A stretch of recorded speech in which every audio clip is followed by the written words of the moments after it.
আগামীর বাংলাদেশ কেমন বাংলাদেশ আমরা চাই।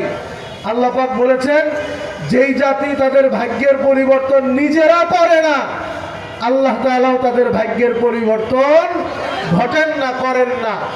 কাজে আমরা যদি আমাদের ভাগ্যের পরিবর্তন চাই, তাহলে আমাদেরকেই এ ব্যাপারে উদ্যোগী হতে হবে, চেষ্টা করতে হবে। প্রিয় ভাইরা আমার, আমাদের লজ্জা এবং দুঃখ লাগে, বিগত যে ফ্যাসিস্ট সরকার, সে তো নিজের দোষ স্বীকার এখনো করে না। কি বলেন, ঠিক না? এই 2-3 দিন আগে যে বক্তব্য দিল, আমরা ধারণা করেছিলাম হয়তো একটু নিজের দোষ স্বীকার করবে, আফসোস করবে।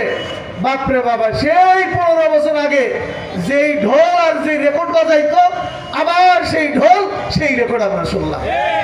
কি হইল? আবার বিশৃঙ্খলা হইল। কি বলে, ঠিক না? আমরা তাদেরকে বলতে চাই, মানুষ আল্লাহর কাছে তওবা করলে আল্লাহ মাফ করে। কি বলে, করে না?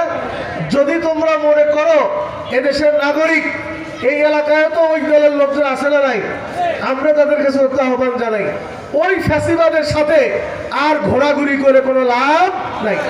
নিজেদের দোষগুলি বোঝার চেষ্টা করেন। কেন এদেশের মানুষ আপনাদেরকে পছন্দ করে না, এটা বোঝার চেষ্টা করেন।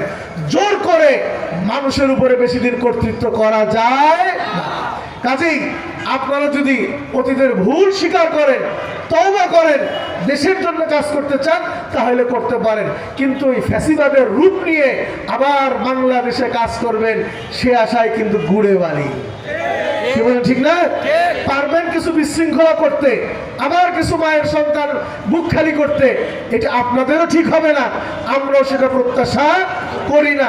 যেই সময় আপনাদের সকল প্রশাসন ছিল, সেই সময়ই যখন পালাইতে বাধ্য হয়েছেন, এখন আপনাদের প্রশাসন আপনাদের হাতে নাই। কাজেই আবার এটা চিন্তা করেন না যে এদের জনগণকে হটাইয়া আপনারা আবার ক্ষমতায় বসবেন। এই চিন্তা করা মানে হলো আপনি রাজনীতির রও বোঝেন না। কি বলেন, ঠিক না? ঠিক।